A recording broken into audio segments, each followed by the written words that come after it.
DeadlineLive.com. Hard-hitting news. Alternative talk radio. Get ready, America, for Deadline Live with your host, Jack Blood. Deadline Live is a daily wrap-up for those too busy in the daily grind to discern and dissect the news. While the so-called mainstream media buries the truth, Jack Blood uncovers it, exposing the lies that our trusted government officials do not want us to know. And now, please welcome Jack Blood.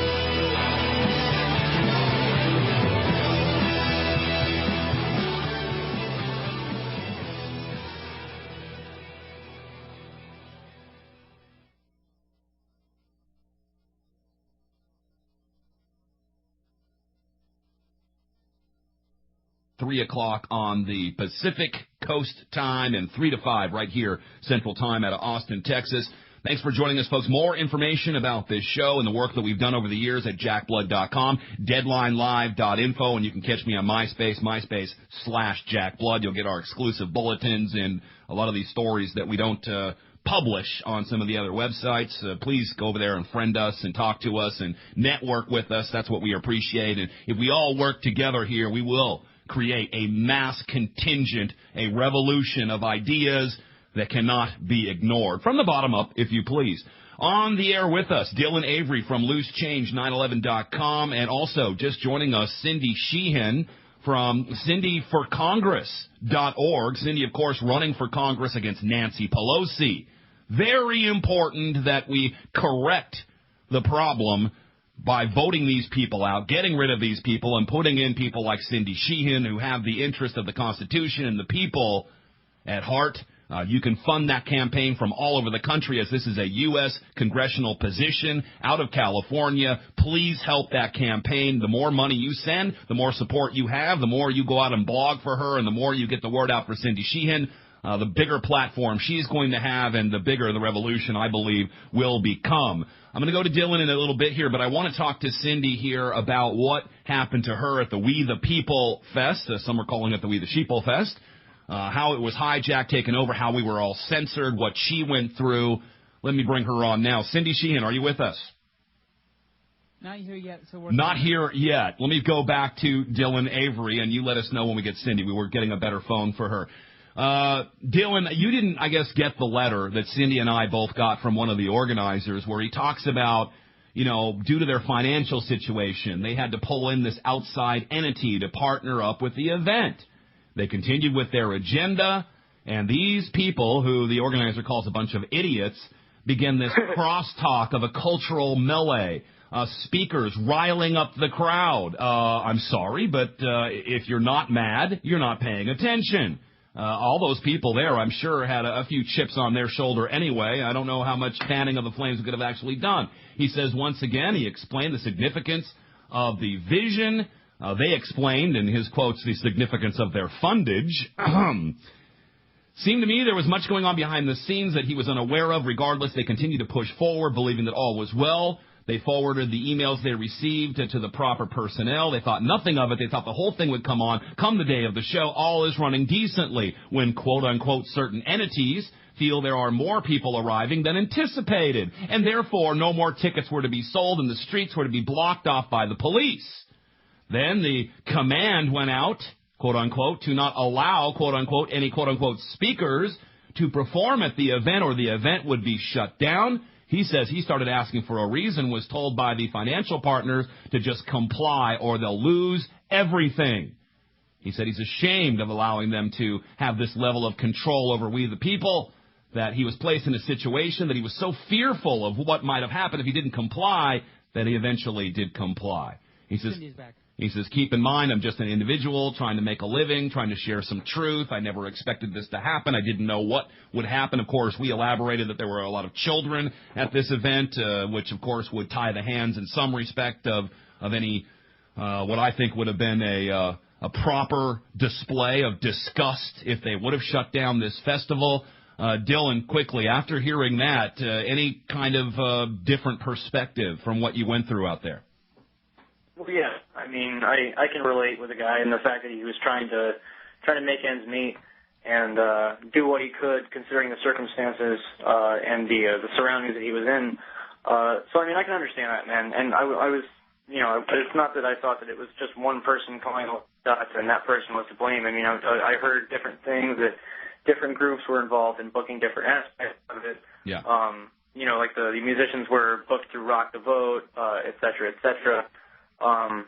So I don't know. I can relate with the guy, and I can. You've done a lot of understand. events, Dylan. You've done a lot of big events with big stars, big names, big speakers. Has anything like this ever happened to you? No, but then again, we've never worked with Rock the Vote, or Obama for that matter. That's but no, true.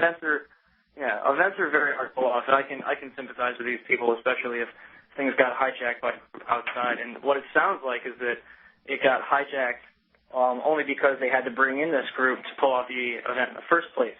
So I can understand being. It could be. Cynthia McKinney has spoken at past events, We the People events. They went off without a hitch, though when you add Cindy Sheehan and Jack Blood to the mix, not to mention Dylan Avery, things, I guess, become more complicated. Because I can imagine these people looking us all up and realizing exactly what they're about to get into, not wanting anything to get out that they don't want to get out. I think this is a picture of what we're about to get if Obama is elected. I'm sorry, I feel that way. Whether it's McCain or Obama, we're going to see even more Big Brother, more censorship, more deleting of ideas into the common marketplace of ideas. Now, Cindy Sheehan is with us. Cindy, thank you for joining us on the program.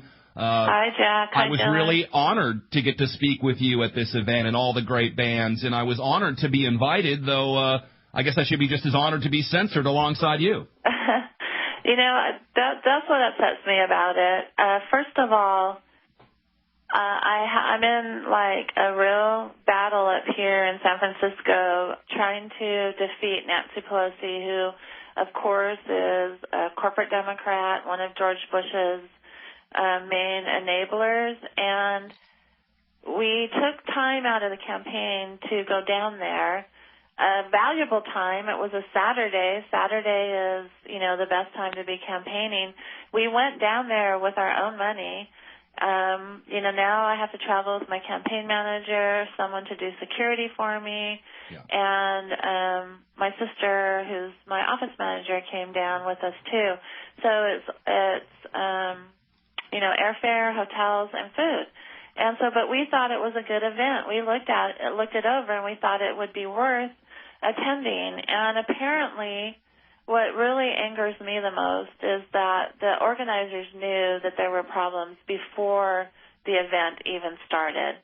And so why wouldn't they call and say, you know, don't come down? You know, I would have been upset then. I would have, oh, wow, you know, the Democratic Party, Obama, Villaraigosa, they're all shutting our voices down. And that would have been upsetting, but at least I wouldn't have had to waste my time and my money and my energy to go down there and essentially be humiliated. They were so rude and humiliating towards me. It really was unconscionable. You know, I kind of felt the same thing, though. I mean, obviously, coming to you, and you are so well known and such an icon of the anti-war movement, considering all the sacrifices you've made, it is unconscionable knowing that happened to you and could have happened to Congressman McKinney as well. It did happen to Cynthia. Cynthia and I were together. Oh, I didn't know she showed up. So can you tell us? She did. She didn't know what was going on either. She and I were together. At least her name was on the list. When I got there, my name wasn't even on the list. Well, guess what? My name wasn't on the list, and I had invited Diva Zappa, Frank Zappa's daughter, down, who was an excellent photographer of the highest class. In fact, the entire Zappa family down. I don't think they got in. That was a little embarrassing. We had to run through all kinds of channels to get into the event, which I just chalked up to a cluster fudge. I can say that on the radio. You scared me there for a second. Take me backstage, Cindy, when you found out you couldn't speak. We heard that you were proposed that you could introduce Tom Morello from Rage Against the Machine, but you couldn't speak. If you could kind of take us back there, and then we'll talk about more issues here, maybe how we can prevent this from happening in the future. because I noticed the first red flag just as I was leaving Texas when all of the speakers were taken down from the website. I guess I should have known at that point something was up, though I am the eternal optimist. Cindy Sheehan with us. That is CindyForCongress.org, and Dylan Avery with us. We'll come right back after this. Stay tuned.